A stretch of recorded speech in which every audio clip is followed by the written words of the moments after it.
ಈ ವಿಡಿಯೋವನ್ನು ನೋಡುವ ಮುನ್ನ ನೀವು ಇನ್ನೂ ಕೂಡ ನಮ್ಮ ಚಾನೆಲ್ ಅನ್ನು ಸಬ್ಸ್ಕ್ರೈಬ್ ಆಗದಿದ್ದರೆ ಸಬ್ಸ್ಕ್ರೈಬ್ ಆಗಿ ಮತ್ತು ಈ ವಿಡಿಯೋಗೆ ಒಂದು ಲೈಕ್ ಮಾಡಿ. Hi friends, life line Kannada GK ಅಡ್ಡಾದ ಮತ್ತೊಂದು ವಿಡಿಯೋಗೆ ಸ್ವಾಗತ.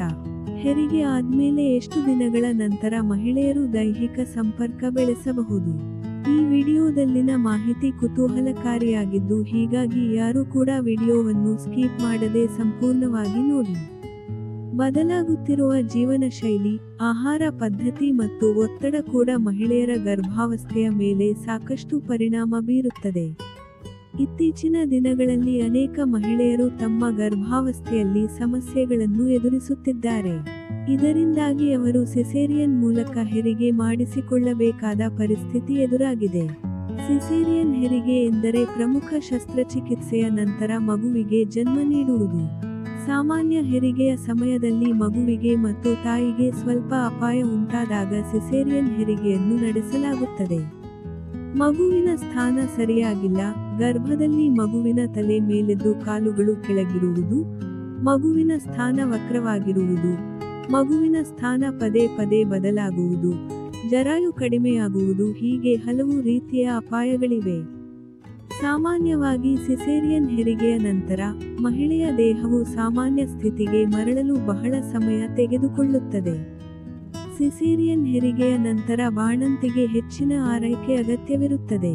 ಈ ಸಮಯದಲ್ಲಿ ಸಣ್ಣದೊಂದು ತಪ್ಪಾದರೂ ಕಾಲ ನಂತರದಲ್ಲಿ ಅನೇಕ ತೊಡಕುಗಳನ್ನು ಎದುರಿಸಬೇಕಾಗುತ್ತದೆ. ಆದ್ದರಿಂದ ಸಿಸೇರಿಯನ್ ಹೆರಿಗೆಯ ನಂತರ ಅನೇಕ ಕೆಲಸಗಳನ್ನು ಮಾಡದಂತೆ ವೈದ್ಯರು ಸಲಹೆ ನೀಡುತ್ತಾರೆ. ನಾರ್ಮಲ್ ಡೆಲಿವರಿಯಾದ ಮಹಿಳೆಯು 1.5 ತಿಂಗಳಲ್ಲಿ ದೈಹಿಕವಾಗಿ ಸಕ್ರಿಯಳಾಗುತ್ತಾಳೆ. ಆದರೆ ಸಿಸೇರಿಯನ್ ಹೆರಿಗೆಯ ನಂತರ ಗಾಯ ಸಂಪೂರ್ಣವಾಗಿ ಒಣಗಿ ಚೇತರಿಸಿಕೊಳ್ಳಲು 4 ರಿಂದ 8 ವಾರಗಳು ಬೇಕಾಗುತ್ತದೆ. ಹೀಗಾಗಿ ಮಹಿಳೆ ಚೇತರಿಸಿಕೊಳ್ಳಲು ಸ್ವಲ್ಪ ಹೆಚ್ಚು ಸಮಯ ತೆಗೆದುಕೊಳ್ಳುತ್ತಾರೆ.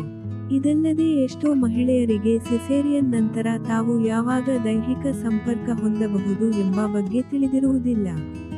ಸಿಸೇರಿಯನ್ ಹೆರಿಗೆಯ ನಂತರ ಕೆಲವು ವಾರಗಳವರೆಗೆ ಯೋನಿಯೊಳಗೆ ಏನೂ ಹೋಗಬಾರದು. ಆದರೆ 6 ವಾರಗಳ ನಂತರ ಮಹಿಳೆಯು ಲೈಂಗಿಕತೆಯನ್ನು ಹೊಂದಲು ಸೂಕ್ತ ಸಮಯ. ಆದರೆ ಕೆಲವು ಮಹಿಳೆಯರಿಗೆ ಚೇತರಿಸಿಕೊಳ್ಳುವ ಸಮಯ ಸ್ವಲ್ಪ ಹೆಚ್ಚು ತೆಗೆದುಕೊಳ್ಳಬಹುದು. ಆದ್ದರಿಂದ ಅವರು ಲೈಂಗಿಕತೆಯಲ್ಲಿ ತೊಡಗಿಸಿಕೊಳ್ಳಲು ಇನ್ನೂ ಸ್ವಲ್ಪ ಸಮಯ ಕಾಯಬೇಕಾಗುತ್ತದೆ. ಕೆಲವು ಮಹಿಳೆಯರು ತಡವಾಗಿ ಚೇತರಿಸಿಕೊಳ್ಳುತ್ತಾರೆ. ಆದ್ದರಿಂದ ನೀವು ಲೈಂಗಿಕತೆಯನ್ನು ಹೊಂದಲು ಯೋಚಿಸುತ್ತಿದ್ದರೆ ಮೊದಲು ವೈದ್ಯರನ್ನು ಸಂಪರ್ಕಿಸುವುದು ಬಹಳ ಮುಖ್ಯ. ಹೆರಿಗೆಯ ನಂತರ ಗರ್ಭಾಶಯದ ಗಾತ್ರವು ಬದಲಾಗುತ್ತದೆ. ಹೆರಿಗೆಯ ನಂತರ ಗರ್ಭಾಶಯವು ಸಾಮಾನ್ಯ ಗಾತ್ರಕ್ಕೆ ಮರಳಲು ಸ್ವಲ್ಪ ಸಮಯ ತೆಗೆದುಕೊಳ್ಳುತ್ತದೆ ಮತ್ತು ರಕ್ತಸ್ರಾವವು ನಿಲ್ಲಲು ಸಮಯ ತೆಗೆದುಕೊಳ್ಳುತ್ತದೆ.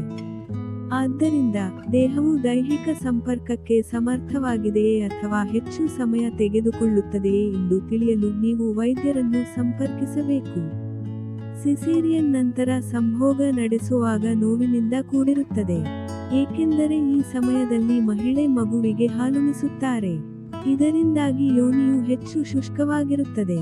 ನೈಸರ್ಗಿಕ ಲೂಬ್ರಿಕೆಂಟ್ ಕೊರತೆಯು ಲೈಂಗಿಕತೆಯನ್ನು ಕಷ್ಟಕರವಾಗಿಸುತ್ತದೆ.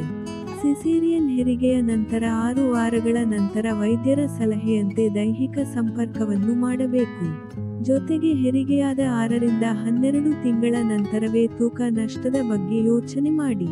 ಹೆರಿಗೆಯ ನಂತರ 6 ವಾರಗಳಲ್ಲಿ ಹೆಚ್ಚಿನ ಮಹಿಳೆಯರು ಅರ್ಧದಷ್ಟು ತೂಕವನ್ನು ಕಳೆದುಕೊಳ್ಳುತ್ತಾರೆ. ಪ್ರತಿನಿತ್ಯ ಅಗತ್ಯ ವ್ಯಾಯಾಮದ ಜೊತೆಗೆ ಆರೋಗ್ಯಕರ ಆಹಾರ ಸೇವನೆ ಮಾಡಿದರೆ ತೂಕ ಕಡಿಮೆಯಾಗುತ್ತದೆ. ಆದರೆ ಓಡುವುದು, ಕಠಿಣ ವ್ಯಾಯಾಮ ಮಾಡುವುದು ಮತ್ತು ಅವಸರದಲ್ಲಿ ಮೆಟ್ಟಿಲುಗಳನ್ನು ಹತ್ತುವುದು ಮತ್ತು ಇಳಿಯುವುದನ್ನು ಸಂಪೂರ್ಣವಾಗಿ ತಪ್ಪಿಸಬೇಕು. ಇದರಿಂದ ಆರೋಗ್ಯವಾಗಿರಬಹುದು. ಸ್ನೇಹಿತರೆ, ನೆನಪಿರಲಿ, ನೀವು ಯಾವುದೇ ನಿರ್ಧಾರ ತೆಗೆದುಕೊಳ್ಳುವ ಮೊದಲು ವೈದ್ಯರ ಸಲಹೆಗಳನ್ನು ಪಡೆಯುವುದು ಮುಖ್ಯ. ಈ ವಿಡಿಯೋದಲ್ಲಿನ ಮಾಹಿತಿ ನಿಮಗೆ ಇಷ್ಟವಾದಲ್ಲಿ ವಿಡಿಯೋಗೆ ಲೈಕ್ ಮಾಡಿ, ಶೇರ್ ಮಾಡಿ, ನಿಮ್ಮ ಅಭಿಪ್ರಾಯಗಳನ್ನು ಕಾಮೆಂಟ್ ಮಾಡಿ. ನಮಸ್ಕಾರ.